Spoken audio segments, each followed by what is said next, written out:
You think because you own half the city, you can own me? Simone's voice cut through the tension like her cross-court backhand, sharp and unapologetic, as Kong Min-jae's hand froze inches from her champagne glass, his obsidian eyes narrowing with something between fury and fascination. The VIP box went silent, his men shifting uncomfortably while she leaned back against the railing, the Seoul skyline glittering behind her like a kingdom he ruled, but she refused to acknowledge. I've seen men like you before, all power, no stamina. Min-jae's jaw tightened imperceptibly. No one spoke to him this way. No one dared. Yet here she stood, 5'9" of athletic defiance in a white linen dress that somehow made her look both elegant and untouchable, her dark skin glowing under the stadium lights filtering through the glass. Her locks were pulled back in a high ponytail, revealing the graceful column of her neck, and he found himself studying the curve of her collarbone with an intensity that unnerved him. You know nothing about me, he said quietly, his Korean-accented English precise and controlled. I know enough. Simone picked up her glass, took a deliberate sip, and set it down with a soft click. You sent your people to my hotel. Had them deliver flowers, jewelry, an invitation I never asked for. You think that's impressive? That's lazy. One of his men, Juno, his second, took a step forward, but Min-jae raised a hand without looking. The movement was subtle, but absolute. Juno retreated immediately. Lazy, Min-jae repeated, as if tasting the word. His lips curved slightly, not quite a smile. Interesting choice. What would you call it? She crossed her arms, and he noticed the defined muscles of her shoulders, the way her body held coiled energy even in stillness. She was an athlete in every sense, and something about that raw physicality drew him in ways the carefully manicured women in his circles never had. You see something you want, you send your boys to fetch it. Like I'm some prize. You are a prize. His voice dropped lower. The youngest player to win the Australian Open in a decade. Undefeated this season. They call you the queen of the court. And you're the king of the underground. Simone's eyes flashed.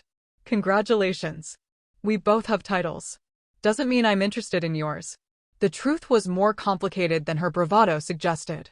Simone had known who Kang Min-jae was the moment his assistant had approached her after her quarter-final match 3 days ago. Everyone knew who he was, the man who controlled everything from the ports to the politicians, whose name was whispered in certain circles with equal parts reverence and terror. At 36, he'd consolidated power his father had spent a lifetime building, and he'd done it with surgical precision. What the media didn't know, what most people didn't know, was that Min-jae had been at every one of her matches this week. She'd spotted him in different sections, always with the same carefully blank expression, always watching her with an intensity that made her skin prickle. Not like a fan. Like a predator studying prey. It should have frightened her. Instead, it pissed her off. You still haven't told me why you're here, she said, gesturing to the opulent VIP box that probably cost more than her prize money. In person, I mean. After I ignored everything you sent. Min-jae moved then, not toward her but to the glass wall overlooking the tennis court below where preparations were underway for tomorrow's semifinal. His suit was impeccable, black on black, tailored so perfectly it might have been painted on. When he spoke, he didn't turn around. I wanted to see if the woman matched the reputation. And? You're more arrogant than I expected. Simone laughed, surprised by his honesty. That's rich, coming from you. Arrogance requires insecurity. Now he did turn, and the full weight of his attention landed on her like a spotlight. I have none. But you wear yours like armor. The observation struck too close, and Simone felt her smile falter before she caught it. Thanks for the psychoanalysis. I have a sports psychologist for that. Do you? It wasn't a question. Min-jae walked back toward her, slow and deliberate, and Simone forced herself not to step back. She'd face down serves at 120 miles per hour. She wasn't about to flinch from a man in an expensive suit, no matter how dangerous he was. Tell me something, Simone. Why are you really angry? I'm not. You are. He stopped 2 feet away, close enough that she could smell his cologne, something subtle and expensive with notes of cedar. Not because I sent gifts. Women receive gifts from admirers all the time. You're angry because I assumed you could be bought. Damn him for being perceptive. Nothing wrong with being clear about my worth, she said. No. His eyes traveled over her face, lingering on her lips before meeting her gaze again. There isn't. But you assume I was trying to buy you. I was trying to get your attention. Well, you have it. Congratulations. Now what? The question hung between them, charged with possibility and challenge. Simone watched him process it, saw something flicker in those dark eyes, calculation, interest, something else she couldn't name. Now, Min-jae said softly, you tell me what it would take. For what? For dinner. Conversation. One evening where you stop assuming you know who I am.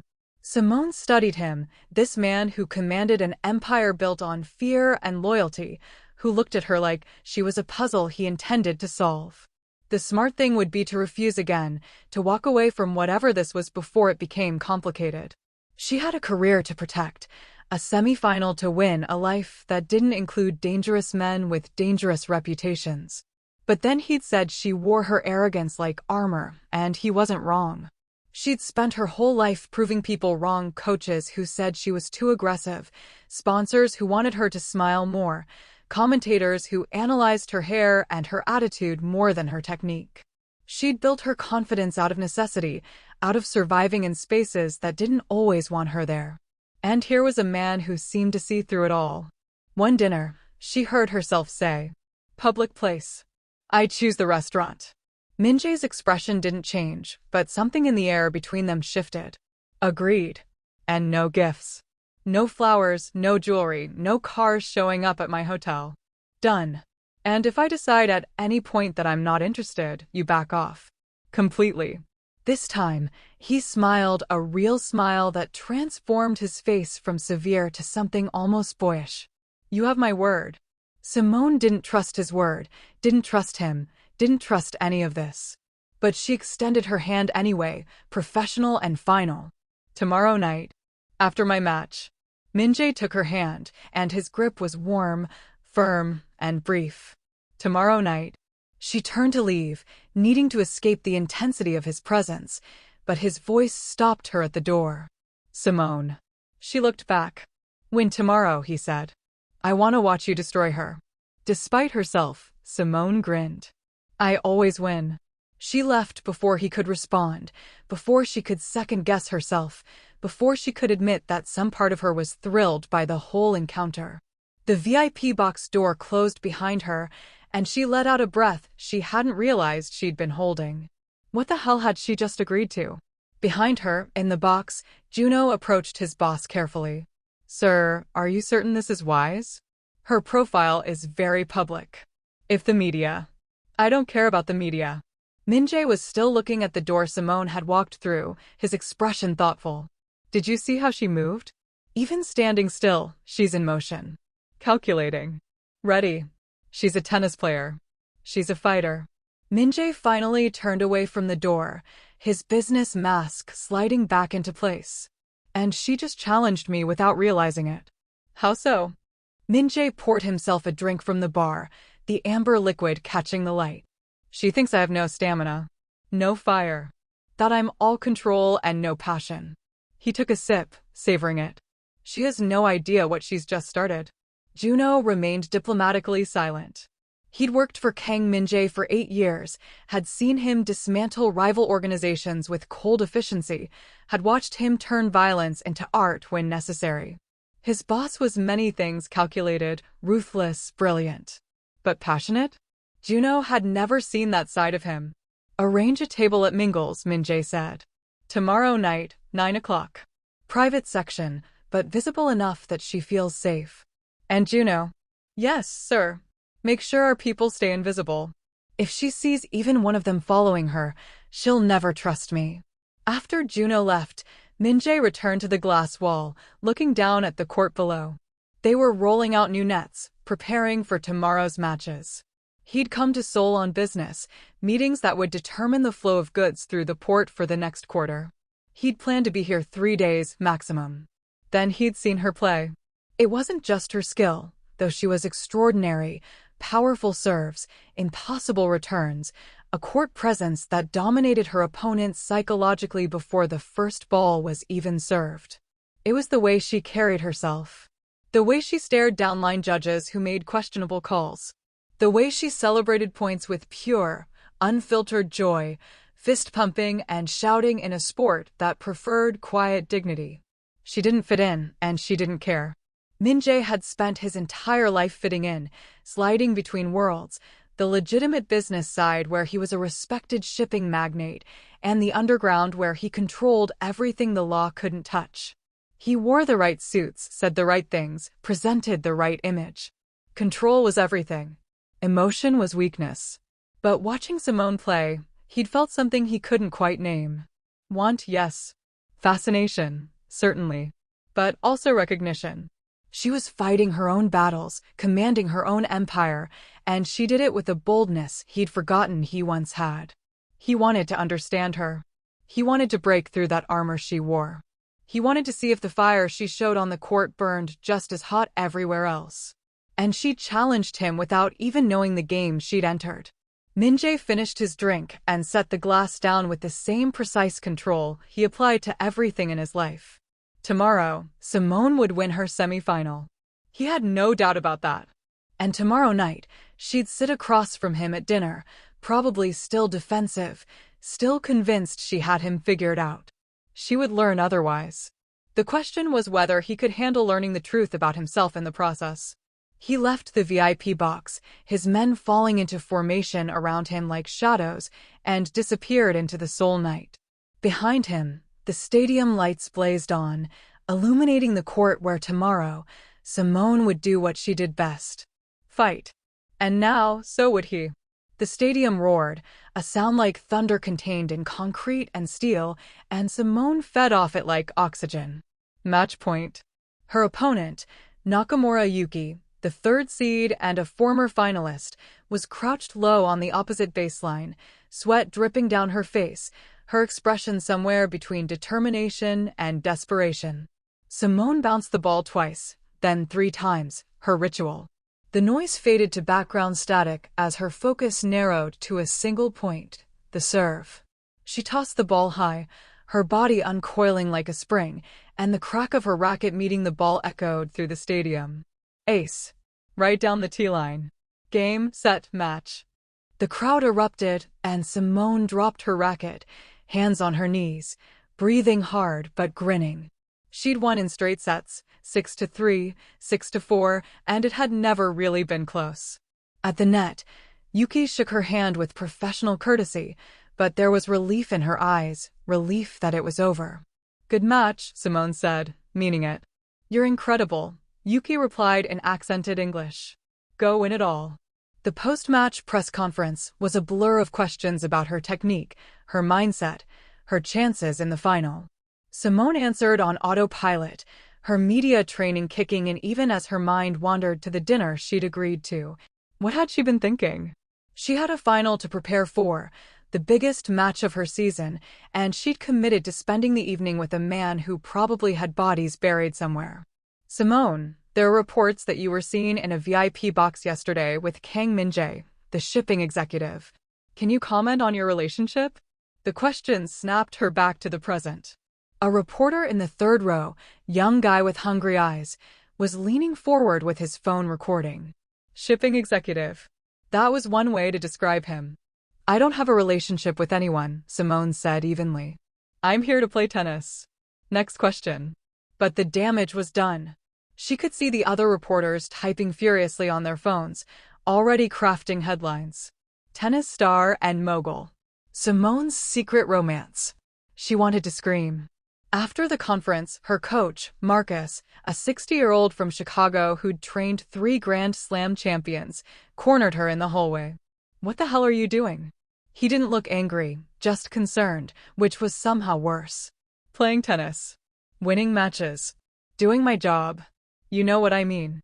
Marcus glanced around to make sure they were alone, then lowered his voice.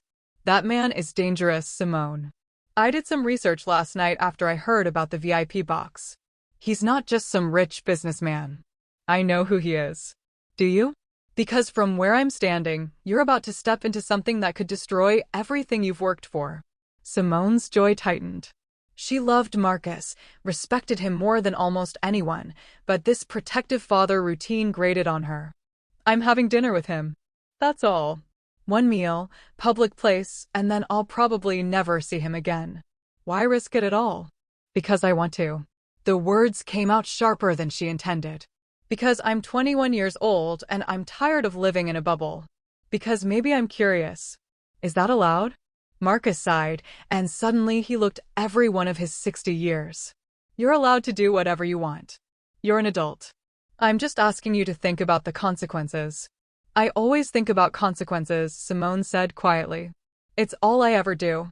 She left before he could respond, before he could see the doubt creeping in. Because he was right, this was risky. Stupid, even.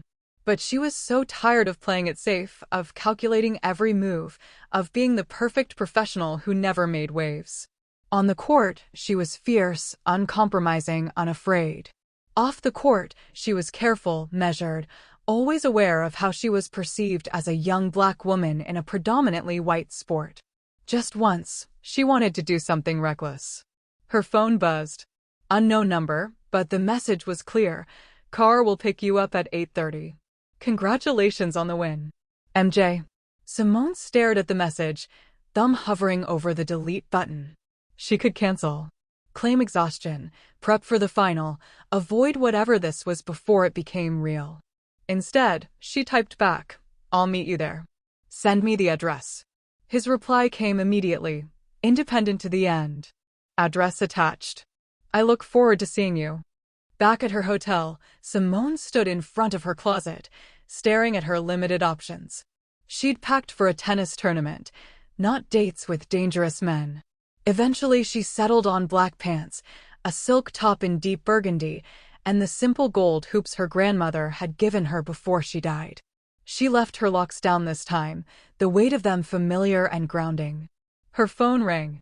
FaceTime from Zara, her best friend from college who is now doing her MBA in New York. Tell me you're not actually doing this, Zara said the moment her face appeared on screen. Her box braids were pulled up in a bun, and she was wearing the oversized glasses she only wore when she was deep in studying. Hello to you too, Simone. I saw the news. Everyone saw the news. Do you know what people are saying? I can imagine. They're calling you reckless. They're questioning your judgment. And some of the comments. Zara's expression darkened. Some of the comments are straight up racist. Saying you're looking for a sugar daddy, that you can't handle your own success, that you're. I don't care what they say. Simone cut her off, even though each word landed like a punch. She'd seen enough of those comments over the years to know exactly what Zara wasn't repeating. I've never cared what they say. But this is different. This isn't about your playing style or your attitude. This is your personal life. And this guy is Simone, I looked him up. He's connected to some seriously dark stuff. Allegedly connected. Oh my God. Zara leaned closer to the camera. Are you defending him? You don't even know him. I'm not defending anyone. I'm just saying that people make assumptions. You know better than anyone what that's like. Zara was quiet for a moment, and Simone knew she was thinking about her own experiences, being the only black girl in most of her MBA classes, fighting twice as hard for half the recognition. Finally, Zara said, just promise me you'll be careful. I know you think you can handle anything, but this is different than tennis. I promise. After they hung up, Simone sat on the edge of her bed, staring at her reflection in the mirror across the room. Who is that woman? 21 years old, ranked 7th in the world, one match away from potentially winning her first tournament since the Australian Open. She should be focused, disciplined, locked in. Instead, she was getting dressed up for a man she'd met once, whose world she didn't understand, whose interest in her might be fleeting or dangerous or both. But when she thought about walking away, about sending a cancellation text, her stomach twisted with something that felt like disappointment.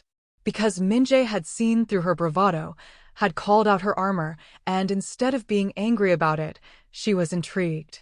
How long had it been since someone looked at her and saw past the athlete, the headline, the image? The taxi dropped her at Mingle's at exactly 9 o'clock. The restaurant was in Gangnam, upscale but not ostentatious, with floor-to-ceiling windows and modern lighting that made everything look warm and intimate. The host took her name and led her through the main dining room to a private section in the back, visible enough that she could see other diners, secluded enough for conversation. Min-jae was already there, standing when she approached.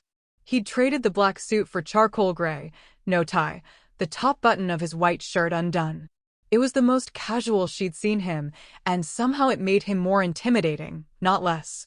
Like he was comfortable enough in his power that he didn't need the full armor either. "You came," he said, and there was genuine surprise in his voice.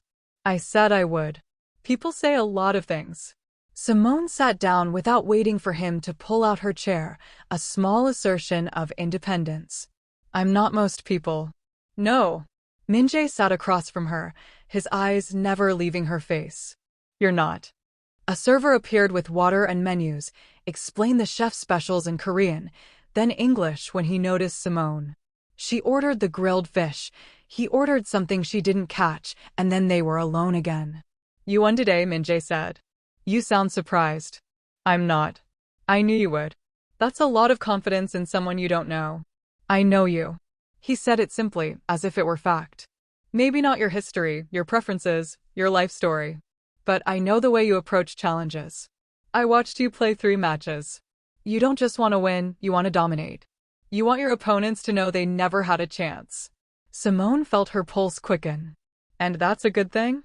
"It's an honest thing." Min-jae leaned back, his posture relaxed, but his attention unwavering. "Most people hide what they want. You don't. On the court, at least." "What about off the court?" "Off the court, I think you're trying to figure out who you are when you're not performing." The observation hit closer than Simone wanted to admit. She took a sip of water, buying time. "You know, for someone who's supposed to be a ruthless gangster, you're pretty good at therapy talk." Something flickered across Min-jae's face, amusement, maybe, or recognition of her deflection. "I'm not a gangster. That's movie language." "What are you then?" "Someone who operates in gray areas. Someone who provides services that exist outside traditional systems. Someone who understands that power isn't about force, it's about knowing what people need and being able to provide it." Sounds like a justification. It's a description. He didn't look offended, just matter of fact. "You asked what I am. I'm telling you. Whether you judge it is up to you." Their food arrived, beautifully plated, and for a few minutes they ate in silence. Simone was surprised to find she was actually hungry, the post-match adrenaline finally wearing off. The fish was perfect, delicate, and flavorful, and she found herself relaxing despite her best intentions. "Tell me about your family," Min-jae said eventually. "Why?" "Because I want to know you." "That's why we're here." Simone set down her fork. "My mom's a nurse in Atlanta. My dad left when I was 7. I have a younger brother who's in high school, wants to be a doctor. My grandmother raised me half the time because my mom was working 3 jobs to keep us afloat. I picked up tennis because the community center had free lessons and I needed something to do after school." "That interesting enough for you?" If Min-jae noticed the edge in her voice, he didn't react to it. "Your grandmother, she was important to you." "She died 2 years ago." Simone hated how her voice wavered. "Right before the Australian Open. I almost didn't play, but she would have killed me if I'd withdrawn for her funeral. So I played. And I won. And she wasn't there to see it." "She saw it," Min-jae said quietly. "I believe that." Simone looked up surprised. "You believe in that? Afterlife, spirits, all of it?" "I've seen too much death not to hope there's something after." He held her gaze, and for the first time, she saw something vulnerable in his expression. "My father died 3 years ago. Heart attack, sudden. One day he was running the business, the next he was gone. I wasn't ready. I didn't think I'd ever be ready. But you don't get to choose when responsibility finds you." "Is that why you do what you do?" "Because he did it. Partly. Also because I'm good at it. And because someone has to maintain order." "Order." Simone shook her head. "That's what you call it?" "What would you call it?" "I don't know. Control? Power? Empire building?" "All of those things," Min-jae agreed. "But also protection. The people who work for me, Their families depend on what I provide. The systems I maintain keep certain elements in check. You can disapprove of the methods, but the alternative is chaos.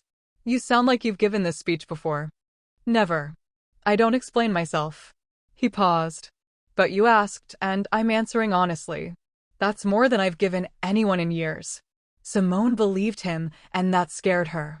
Because if he was being honest, if he was showing her something real, then she had to decide whether she could accept what she saw.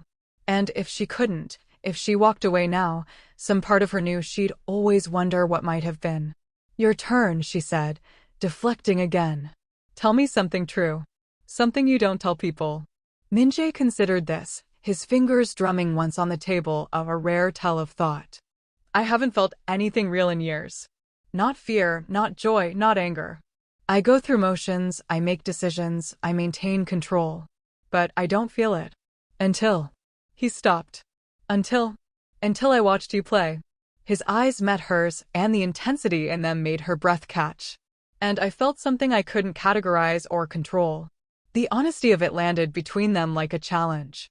Simone's heart was racing, and she couldn't tell if it was excitement or fear or something else entirely. Every rational part of her brain was screaming that this was dangerous, that she should leave now, that she was in over her head. But the irrational part, the part that played tennis like it was war, that fought her way into spaces that didn't want her, that dared to challenge a man like him in a VIP box, that part wanted to stay. Wanted to see where this went. Wanted to find out if his control could match her fire. I think, Simone said slowly, that you're used to getting what you want. I am. And I think you're used to people being afraid of you. Also true. Well, I'm not afraid of you. She leaned forward, holding his gaze. And I'm not something you can have just because you decided you want it. I know, Min-jae said softly. That's why I'm here. They stayed at the restaurant until it closed, conversation flowing easier than Simone had expected. Min-jae asked about her training, her strategy, the mental game of professional tennis. She asked about his business, the legitimate parts, at least, and was surprised by how much he seemed to genuinely enjoy the logistics of international shipping, the puzzle of moving goods across borders efficiently. When they finally stepped out into the Seoul night, the city was still alive, neon signs casting colored shadows on the pavement. Simone's phone buzzed with messages she'd been ignoring all evening, Marcus checking in, Zara sending worried texts, her publicist asking if she'd seen the photos that were already circulating online of her entering the restaurant. Your people are worried, Min-jae observed, nodding at her phone. They think you're going to corrupt me or something. Are you corruptible? Simone laughed. Depends on your definition. Mine is simple. Corruption is when someone acts against their nature for external gain. So the question is, do you know your nature? You ask complicated questions for someone who claims to deal in simple power dynamics. Power is never simple. Min-jae gestured down the street. Walk with me? Unless you need to get back. Simone should have said yes, should have called a car and gone back to her hotel and focused on the final that was now just 2 days away. Instead, she said, okay. They walked in silence for a block, the sounds of the city washing over them. Simone was aware of his presence beside her, not touching, but close enough that she could feel the space between them like a physical thing. It had been so long since she'd just walked with someone, no destination, no purpose except movement itself. Can I ask you something? Min-jae's voice broke the silence. Depends on the question. Why tennis? Simone glanced at him. You want the real answer or the press conference answer? The real one. She thought about it, trying to articulate something she'd never quite put into words. Because it's the only place where everything is clear. You win or you lose. It's you against your opponent, your body, your mind. No politics, no ambiguity. Just skill and will. And when I'm on that court, I'm not black or American or a woman or any of the other categories people want to put me in. I'm just myself. Pure. You think you're not yourself off the court? I think I have to be more careful off the court. More aware of how I'm perceived, what I represent. On the court, I can be as aggressive and intense and uncompromising as I want, and people call it competitive fire. Off the court, those same qualities make me difficult, angry, too much. Min-jae stopped walking, turned to face her. You're not too much. You don't know that. I do. His voice was certain. I spent 15 years learning to be less emotional, less reactive, less visible. My father taught me that control meant suppression. And he was right for his world. But watching you, the way you exist without apology, I realized I'd forgotten what it felt like to be fully present in my own life. The vulnerability in his admission caught Simone off guard. This man who commanded a criminal empire with precision and fear was standing on a Seoul sidewalk telling her she'd reminded him how to feel. It should have felt like manipulation, like a line designed to lower her defenses. But she heard the truth in it, saw it in the way he looked at her, not with the predatory focus from the VIP box, but with something closer to wonder. I challenged you, Simone said, remembering her words from their first meeting. In the box. I said you didn't have the stamina to handle someone like me. You did. Was that wrong? Min-jae's lips curved slightly. I don't know yet. But I intend to find out. The implication hung between them, weighted with possibility. Simone's pulse quickened, and she was suddenly very aware of how close they were standing, how the streetlight cast shadows across his face, making him look both dangerous and beautiful. She'd kissed boys before, had a few relationships that fizzled out under the pressure of her schedule and ambition. But she'd never felt this pull, this curiosity that bordered on need. I should get back, she said, not moving. You should, Min-jae agreed, also not moving. I have training in the morning. Of course. And the final in 2 days. I know. Neither of them moved. The city breathed around them, indifferent to whatever was building in the space between a tennis player and a crime lord who had somehow found each other in the chaos. Min-jae, Simone said quietly. Yes. What happens if I let you in? If I decide I want to see where this goes? He considered the question seriously, his expression thoughtful. Honestly? I don't know. My world is complicated. Dangerous sometimes. And yours is public, scrutinized. The combination could be destructive. That's not a great sales pitch. I'm not selling you anything. You asked for honesty. What if I want you to lie? Tell me it'll be easy, that we can make it work, that nothing bad will happen. Then I'd be disrespecting you. And I won't do that. Simone felt something shift inside her, some wall she'd been holding up starting to crack. Because he was right, he was respecting her enough to tell her the truth, even when a lie would have been easier. Even when the truth might push her away. I need to focus on the final, she said. After that, we can figure out what this is. Agreed. And Min-jae? If you send your people to watch me, if you try to control any part of my life or my career, we're done before we start. I understand. Do you? Because I'm serious. I've worked too hard to let anyone, even someone I'm interested in, interfere with what I've built. I would never interfere. His voice was firm. What you do on that court is yours alone. I respect that boundary completely. Simone searched his face for any sign of deception, but found none. Finally, she nodded. Okay, then I'll see you after the final. I'll be watching. I know. She smiled. Try not to be too obvious about it. This time when she turned to leave, he let her go. Simone walked 3 blocks before hailing a taxi, and only when she was safely in the back seat did she let herself think about what had just happened. She'd agreed to see him again. Had implied something more than friendship, more than curiosity. Had opened a door she wasn't sure she could close. Her phone buzzed. A message from Min-jae. Thank you for tonight. Win on Sunday. MJ. Simple. Direct. No pressure, no demands. Somehow that made it worse. Made the wanting stronger. Simone typed back, I always win. The next 2 days were a blur of training and media obligations.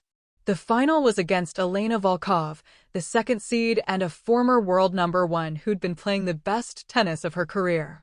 The press was obsessed with the narrative, young upstart versus established champion, power versus finesse. What they didn't know, what Simone was banking on, was that Volkov's backhand had been showing signs of weakness in her last 3 matches. A slight hitch in her swing, almost imperceptible, but enough. Marcus noticed Simone's focus had shifted, sharpened. Whatever happened with that guy, it's working for you, he said during their last practice session. You're playing angry. I'm always playing angry. This is different. This is personal. He wasn't wrong. Simone was channeling everything, the scrutiny, the judgment, the whispered concerns about her choices, into her training. Every serve was a statement. Every return was a rebuttal. By the time Sunday arrived, she was ready to burn the court down. The stadium was packed, 20,000 people creating a wall of sound. Simone walked out to a mixture of cheers and murmurs, and she knew some of them were about her, about the photos that had circulated, about the questions people had. She blocked it all out. This was her space, her domain. Across the net, Volkov looked calm, controlled, everything Simone wasn't. But Simone had learned long ago that control was sometimes just fear in disguise. The match started fast. Volkov took the first game, then Simone broke back immediately. They traded games until 4-4, neither willing to give an inch, and Simone could feel the crowd leaning forward, sensing something special. At 5-4, Simone's serve, she looked up at the VIP section out of habit. Min-jae was there. Same section as before, same perfectly still posture, same intense focus. But this time, when their eyes met, he nodded once. A simple acknowledgement. You've got this. Simone served an ace. Then another. Volkov managed to return the third, and they fell into a brutal rally. 47 shots back and forth, both of them pushing, testing, refusing to break. Finally, Volkov went for an aggressive forehand down the line and missed by inches. Set point. Simone served hard up the middle, and Volkov's return sailed long. First set, 6-4. The second set was war. Volkov adjusted her strategy, started coming to the net more, using angles Simone hadn't seen from her before. At 3-3, Simone felt doubt creeping in, the whisper that maybe she'd been too confident, too certain. But then she thought about Min-jae's words, you want to dominate. You want your opponents to know they never had a chance. She broke Volkov's serve at 4-4, and something in her opponent's body language shifted, shoulders dropping slightly, the first sign of surrender. Simone pressed the advantage ruthlessly, holding her serve easily, and suddenly it was match point again. Volkov served, a good serve, but Simone returned it with a cross-court backhand that had every ounce of her strength behind it. Volkov ran for it, got there, sent back a defensive lob. Simone moved into position, saw the opening, and hit an overhead smash that Volkov had no chance of reaching. The stadium exploded. Simone dropped to her knees on the court, overcome by the magnitude of what she'd just done. Second tournament win of the year. Validation of everything she'd worked for. Proof that she belonged at the top. The trophy ceremony was a blur. Simone held the crystal above her head, photographers capturing the moment from every angle, and she thought about her grandmother, about her mother watching from Atlanta, about everyone who'd ever doubted her. But she also thought about Min-jae, somewhere in the crowd, watching her victory with those dark eyes that saw too much. The press conference was manageable until the last question. Simone, there's been a lot of speculation about your personal life this week. Do you have anything to say about that? Simone looked directly at the reporter, let the silence stretch. Then she said, I have something to say about tennis, since that's why we're here. I won a tournament. I played the best tennis of my life. And I'm 21 years old, which means I'm going to make choices you might not understand or agree with. But those choices are mine. My personal life doesn't belong to you or the public. My tennis does. And I just showed you exactly what I'm capable of. So maybe we focus on that. She stood up and walked out, leaving a stunned silence behind her. Later, back at her hotel, her phone rang. Min-jae's name on the screen. Congratulations, he said when she answered. Thank you. That press conference was me being done with people questioning my decisions, Simone finished. Including about you. I don't want to make your life more complicated. Too late for that. But she was smiling. Listen, I fly back to the States tomorrow. I have 2 weeks before the next tournament. I need to figure out what this is, what we are. But I need to do it honestly, not hiding. What are you suggesting? Come to Atlanta. Meet me on my turf, in my world. If you still want this after seeing me there, after meeting my family, after understanding where I come from, then we'll know it's real. The silence stretched for so long Simone thought he might refuse. Then, send me the details. I'll be there. Just like that. Just like that. She heard something in his voice, something that sounded almost like relief. You said I need to prove myself. So I will. After they hung up, Simone lay back on her bed, staring at the ceiling, replaying the day. The win. The press conference. The phone call. She was either making the best decision of her life or the worst, and she wouldn't know which until it was too late to turn back. But for the first time in years, she wasn't calculating odds or managing risk. She was just feeling, just wanting, just being the reckless 21-year-old she'd never let herself be. And it felt terrifying. And it felt right. Atlanta in late spring was humid, the air thick enough to wear. Simone stood in the arrivals section of Hartsfield-Jackson, watching travelers stream past with their rolling suitcases and tired faces, and wondered if she'd lost her mind. She'd invited a Korean crime lord to meet her mother. The absurdity of it would have been funny if she wasn't so nervous. Min-jae appeared through the crowd like he'd been conjured, tall, composed, dressed down in dark jeans and a fitted black t-shirt that somehow made him look more dangerous than the suits did. He'd come alone, no security detail that she could see, just a single carry-on bag slung over his shoulder. You came, Simone said, echoing his words from their first dinner. You doubted? A little. He stopped in front of her, close enough that she could see the tiredness in his eyes, the effect of the 14-hour flight. But his focus on her was complete. I told you I would. I keep my promises. They stood there in the middle of the airport, travelers flowing around them like water around stones, and Simone felt the weight of what she was doing settle over her. This wasn't Seoul, where she was a visitor, where their connection could exist in a bubble. This was home. This was real. My mom's expecting us for dinner, she said. Fair warning, she's protective, she's direct, and she will absolutely interrogate you. Good. She should. The drive to her mother's house took 40 minutes through familiar streets that Simone had navigated her entire life. She pointed out landmarks, the community center where she'd learned tennis, her high school, the park where she used to train before she could afford private courts. Min-jae listened quietly, asking occasional questions, and she realized he was studying her world the way he probably studied business deals, looking for context and understanding. Her mother's house was a modest two-story in a working-class neighborhood, the front yard carefully maintained, flowers blooming in beds that her mom tended on her days off. Simone felt a surge of pride mixed with anxiety. This was where she came from. Not glamorous, not wealthy, but solid and earned. Inside, her mother was in the kitchen, wearing her favorite apron, the smell of fried chicken and collard greens filling the air. Simone's brother, Marcus Jr., 16 and all elbows and attitude, was setting the table, but he looked up when they entered, his eyes widening slightly at Min-jae. Mom, this is Min-jae, Simone said, her voice steadier than she felt. Min-jae, this is my mother, Diane, and my brother, Junior. Diane turned from the stove, wiping her hands on a towel, and her assessment of Min-jae was immediate and thorough. Simone had seen that look before, her mother sizing up coaches, boyfriends, anyone who came near her children. After a moment that felt eternal, Diane extended her hand.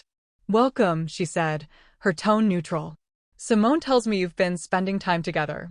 Yes, ma'am. Thank you for having me in your home. Well, she didn't give me much choice, flying you all the way here. But there was a hint of a smile. You like fried chicken? I've never had it. Junior laughed. Oh man, you're about to have a religious experience. Dinner was both better and worse than Simone had feared. Her mother asked direct questions. What did Min-jae do for a living? How did he meet Simone? What were his intentions? Min-jae answered honestly, describing his shipping business in detail, but not shying away from the fact that his work existed in complicated spaces. He didn't lie, didn't try to sanitize himself, and Simone saw her mother's respect for that even as her concern remained visible. Junior was easier, asking about Korea, about Seoul, about whether Min-jae had ever met any K-pop stars. The kid's enthusiasm was infectious, and Simone watched Min-jae's careful politeness slowly give way to something more genuine, answering Junior's rapid-fire questions with patient detail. After dinner, while Junior retreated to his room and Min-jae helped clear the table despite Diane's protests, Simone's mother pulled her aside in the hallway. "What are you doing, baby?" Her voice was low, concerned. "That man is trouble. I can see it. He's complicated," Simone said. "But he's honest about it. And Mom, he makes me feel seen. Not as the tennis player, not as the representation of anything. Just as me. That's how it starts." Diane touched her daughter's face gently. "I'm not saying don't care about him. I'm saying be careful. Because men like that, men with that kind of power, they can consume you without meaning to. And you've worked too hard to lose yourself now." "I won't lose myself." "I hope you're right." Diane glanced toward the kitchen where Min-jae was carefully rinsing plates. "But he's here, which means something. Most men wouldn't get on a plane to meet a mother." They spent the evening on the porch, the three of them, drinking sweet tea and talking. Diane told stories about Simone as a kid, stubborn, determined, refusing to quit even when she lost. Min-jae shared carefully edited versions of his own childhood, growing up in his father's shadow, learning the family business.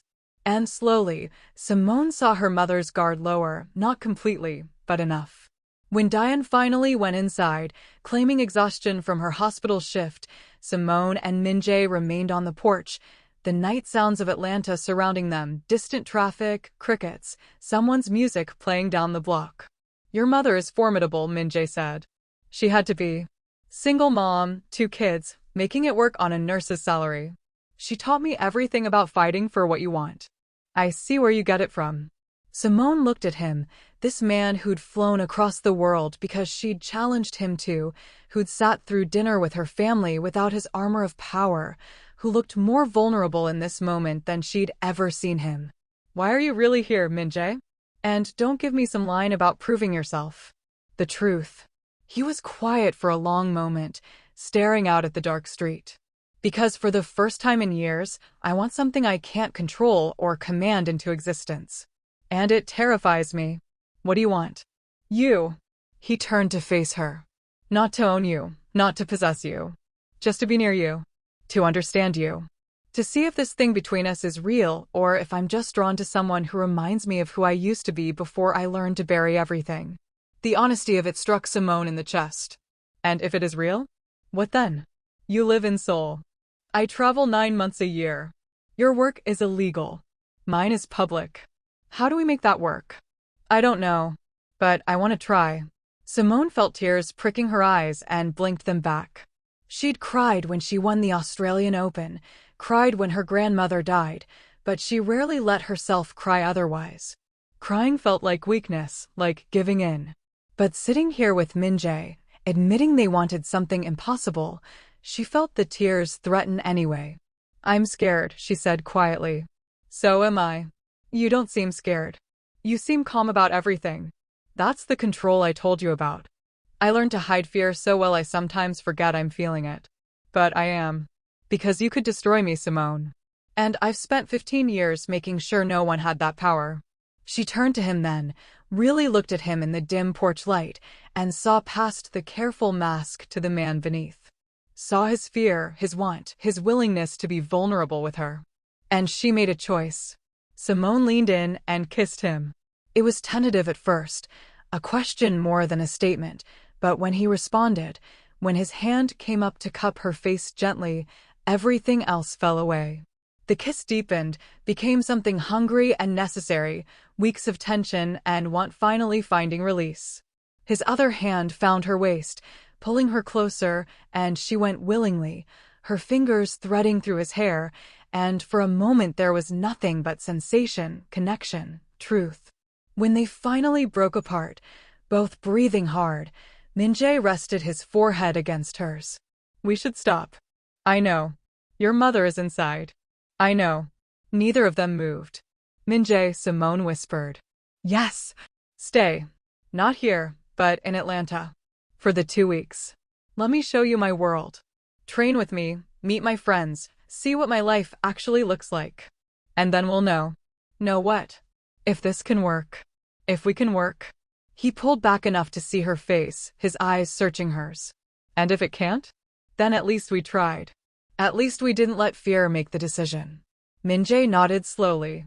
Okay, I'll stay.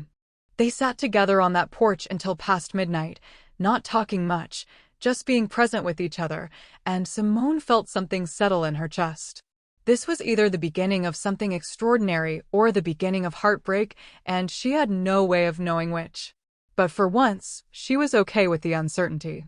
The next 2 weeks became a strange kind of domestic dream. Min-jae found an extended stay hotel near Simone's training facility, and every morning he'd meet her for breakfast before she went to train. Marcus, her coach, was skeptical at first, but he couldn't argue with her results. She was playing better than ever, more focused, more aggressive. Having something outside tennis, someone who saw her as more than an athlete, somehow freed her to be better at her sport. They fell into a routine. Mornings were for training. Afternoons, Min-jae would work remotely, managing his business from a laptop, and Simone marveled at how easily he shifted between worlds, one moment discussing shipping routes with someone in Seoul, the next asking her about her serve technique. Evenings they explored Atlanta together, Simone showing him her favorite spots, places that mattered to her.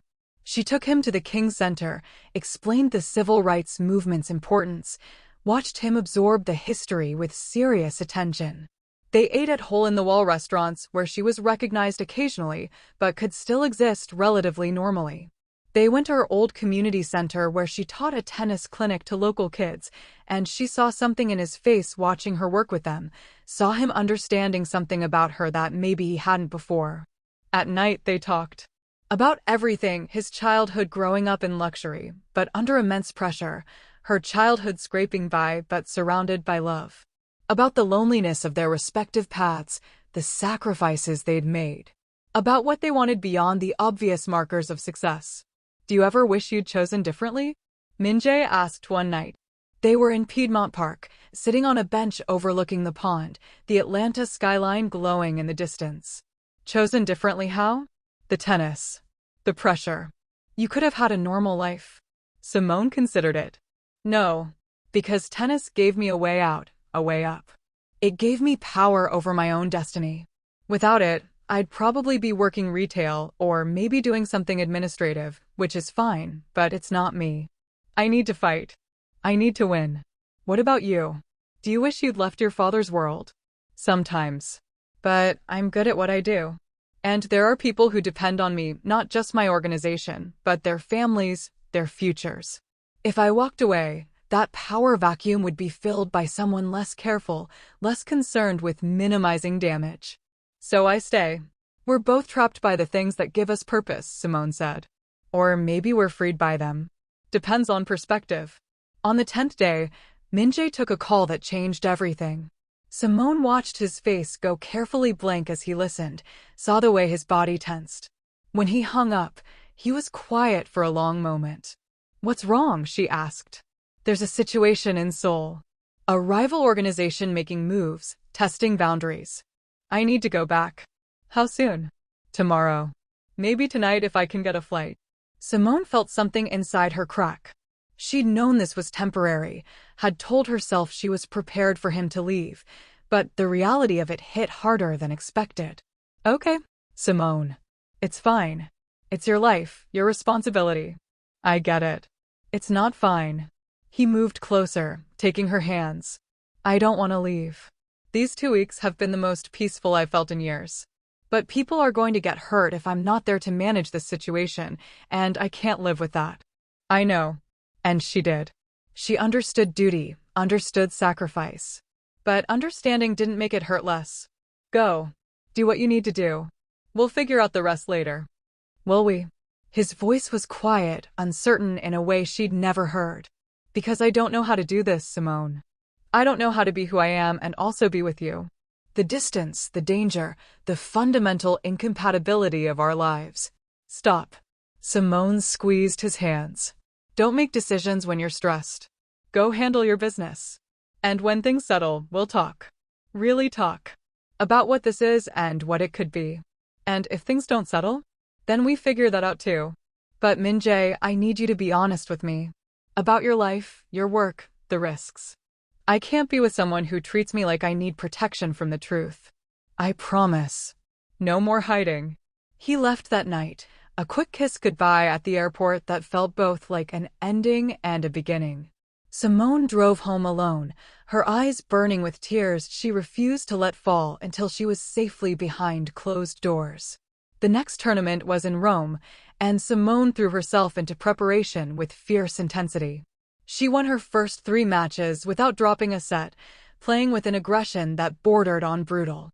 But at night, alone in her hotel room, she checked her phone compulsively, waiting for messages from Min-jae that came sporadically, brief updates that he was safe, that things were complicated, that he missed her.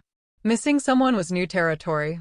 Simone had missed her grandmother, missed her mother when she was traveling, but this was different. This was missing someone who'd become essential in just 2 weeks, someone who'd seen past every wall she'd built and still wanted to stay. On the day of her semi-final, her phone rang. Min-jae's voice was rough when he answered. "Are you okay?" she asked immediately. "I'm fine. Tired. It's been a difficult week." He paused. "But I wanted to hear your voice before your match. I play in 3 hours." "I know. I'll be watching." "Min-jae, what happened in Seoul?" "Really?" "Someone challenged my authority. Thought my absence meant weakness. We dealt with it."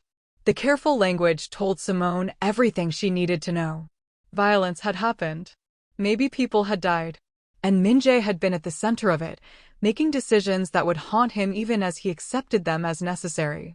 This was his reality, the darkness she'd have to accept if they were going to make this work. "Are you safe now?" "Safe enough." "Go win your match, Simone.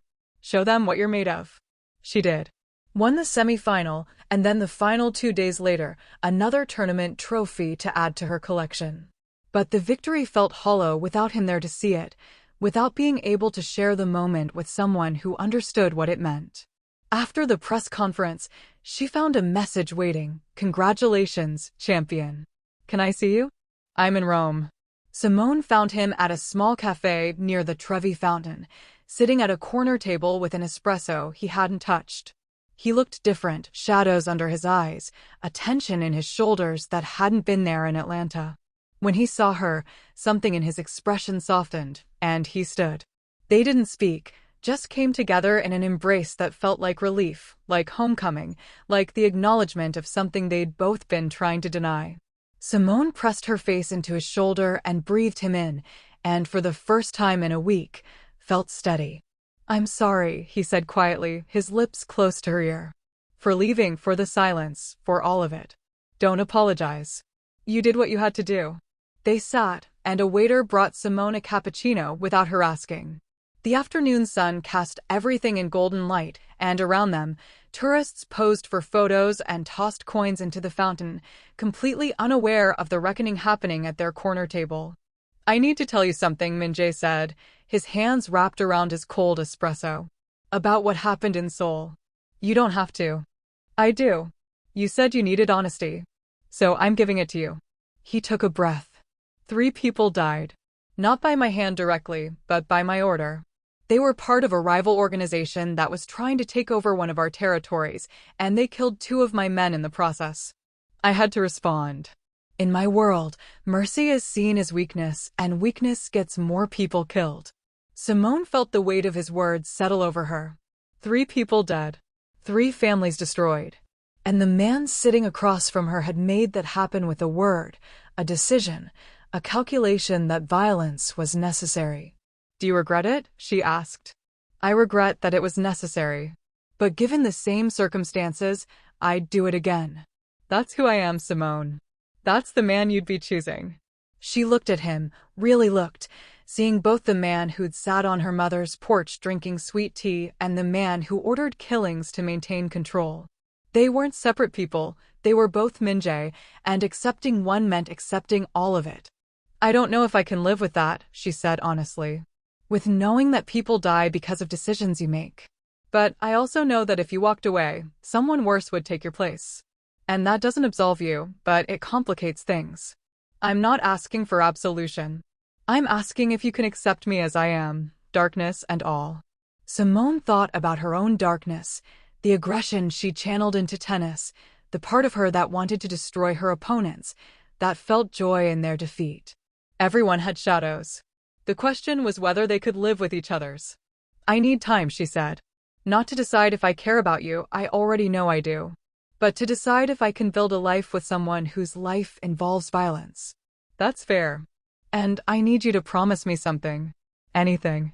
If there comes a time when your world and mine collide, when my career or my family is threatened because of your business, you'll tell me immediately. No protection, no hiding things from me. I get to make informed choices. I promise. They finished their coffee in silence, and Simone felt the weight of impossible choices pressing down on her. She loved her career, loved the clarity and power of tennis. But she also felt more alive with Min-jae than she'd felt with anyone else, more seen and understood. How did you choose between two things that both felt essential? Come back to my hotel, she said finally. Just to talk. I don't want to say goodbye yet. They walked through Rome's ancient streets, past ruins and churches, and the constant flow of tourists, two people trying to figure out if they could build something real in the wreckage of their complications. At her hotel, a boutique place near the Spanish Steps, they went up to her room and stood awkwardly for a moment, both aware of the bed, the intimacy of the space, the tension that had been building for weeks. I'm going to shower, Simone said. Make yourself comfortable. Under the hot water, she let herself think about what she wanted. Not what she should want, not what made logical sense, but what her heart was telling her. And the answer was clear, even if terrifying. She wanted him. Wanted to try. Wanted to see if they could navigate the impossible distance and danger and fundamental differences between their worlds. When she came out, wearing the hotel robe, her locks still damp, Min-jae was standing by the window, looking out at the Roman sunset. He turned when he heard her, and the look in his eyes made her breath catch. I think I'm falling in love with you, he said, no preamble, just truth. And it's the worst timing, the worst situation, the worst possible combination of factors. But it's true. Simone crossed the room, stopped in front of him, her heart racing. I think I'm falling in love with you too. And you're right, it's completely insane. So what do? We try. We figure it out. We accept that it's going to be hard and complicated and maybe impossible, but we try anyway. She kissed him then, and it was different from the first time, less tentative, more certain. His hands found her waist, pulled her close, and she felt the contained strength in him, the control he exercised over everything, including himself. But there was also surrender in the way he held her, a giving over of that control that she knew cost him. They moved to the bed, a tangle of want and need and weeks of restraint finally releasing. What happened next was theirs alone, unobserved, private, sacred. When dawn came, they were curled together, her head on his chest, his fingers tracing patterns on her shoulder, both of them quiet in the aftermath of intimacy that had felt like both a beginning and a promise.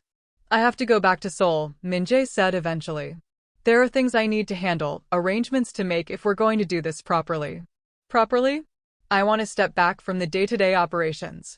Not abandon my responsibilities, but delegate more. Create space for a life that isn't just about control and violence. It won't be immediate, but I can work toward it. Simone propped herself up on her elbow, looking at him. You do that? Change your whole life. I'm not changing my whole life. I'm adding to it. There's a difference. He tucked a lock behind her ear. But I need to do this carefully. If I show weakness, if I just disappear, it creates chaos. So it needs to be methodical, strategic. How long? 6 months, maybe. To transition power to my second, to make sure the organizations I'm responsible for are stable. 6 months. Half a year of long distance, of stolen visits between tournaments, of living in the uncertainty of whether this impossible thing could actually work. But Simone had spent her life fighting for impossible things. What was one more? Okay, she said. 6 months. But Min-jae, I need you to promise me something else. What? That you won't lose yourself trying to become someone you think I need. I fell for you as you are, complicated, dark edges and all. If you change, make sure it's for you, not for me. I promise. He pulled her back down, kissed the top of her head. And you promise me the same. Don't dim your fire, don't soften your edges. Stay exactly as fierce as you are. Deal. They spent one more day in Rome, walking through the city like normal tourists, eating gelato and taking photos and pretending that their lives weren't complicated by crime and fame and the fundamental impossibility of their situation. It was stolen time, precious because they both knew how rare these moments would be. At the airport, saying goodbye was harder than Simone expected. She'd become good at goodbyes over the years, leaving her family for training, saying farewell to teammates, moving from tournament to tournament. But this was different. This felt like severing a part of herself. I'll call you every day, Min-jae said, holding both her hands. And I'll come to your matches when I can. And in 6 months, we'll figure out what comes next. She watched him walk through security, watched until he disappeared into the crowd, and then she let herself cry. Not sad tears, exactly. More like release. Like finally admitting she wanted something beyond tennis, beyond trophies, beyond the carefully constructed life she'd built. The next 6 months were a study in contrasts. Professionally, Simone had her best season ever. She won 4 tournaments, made the finals of 2 Grand Slams, climbed to number 3 in the world rankings. The media called it her breakthrough year, her arrival as a true champion. What they didn't know was that every victory was shared in late-night phone calls with Min-jae, that every press conference was easier because she knew someone was watching who saw beyond the athlete to the person.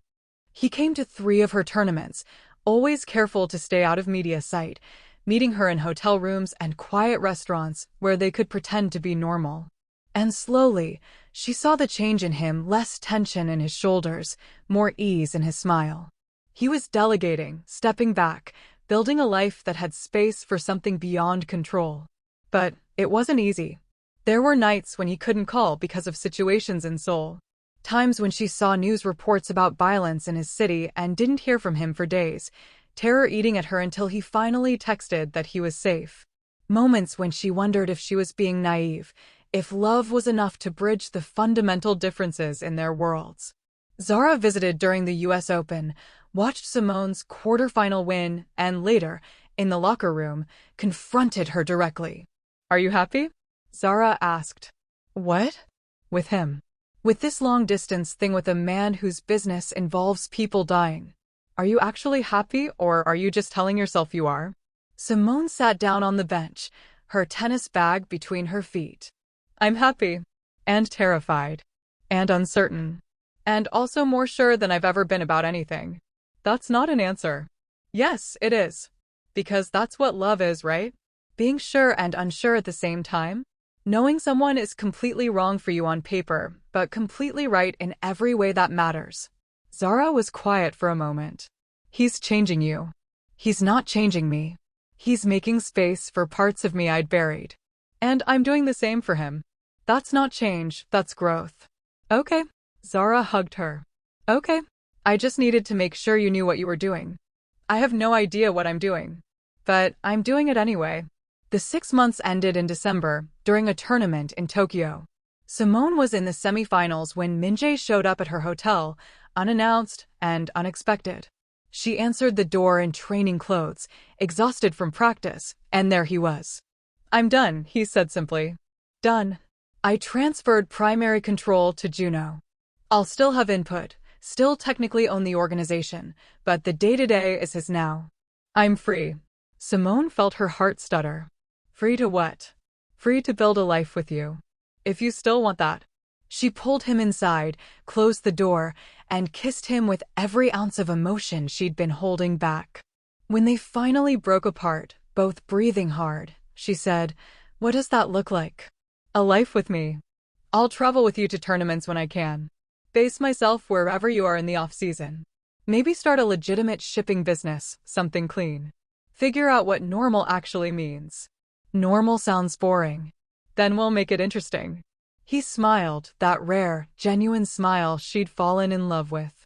"What do you say, Simone? Can a crime lord and a tennis star make it work?" "Former crime lord. And I'm not just a tennis star, I'm a champion." She grinned. "But yeah, I think we can make it work. It'll be messy and complicated and probably insane. I wouldn't have it any other way." She won the tournament the next day, And when she held the trophy above her head, Min-jae was in the front row, cheering like any normal boyfriend at any normal match. The media would have questions eventually, would dig into their relationship, would judge and speculate and criticize. But standing there in her moment of victory, Simone realized she didn't care. She'd spent her life proving people wrong, fighting against expectations, refusing to dim her light for anyone's comfort. Adding one more fight to the list, the fight to love who she wanted, how she wanted, felt completely on brand. That night, in their hotel room, wrapped in sheets and contentment, Min-jae asked her the question that had been implicit from the beginning. Did I prove myself? Thought I could handle you. Simone laughed, the sound rich with affection and challenge. You're still here, aren't you? That's proof enough. So you can handle me too? Please. I've been handling you since that first day in the VIP box. She kissed him softly. But Min-jae, let's agree to keep challenging each other. Keep pushing, keep testing. Because the day we get comfortable is the day this gets boring. Deal. Though I don't think comfortable is something either of us are capable of. Good. Outside, Tokyo glittered with possibility, a city that had witnessed their impossible reunion. And inside, two people who'd found each other across differences that should have been insurmountable held each other in the dark, both finally understanding that handling each other had never been the point. The point was choosing each other every day, despite the impossibility. The point was building something real out of all their complications. The point was love, messy, imperfect, fierce, and theirs. And for Simone, who'd spent her life winning against impossible odds, this felt like the greatest victory of all.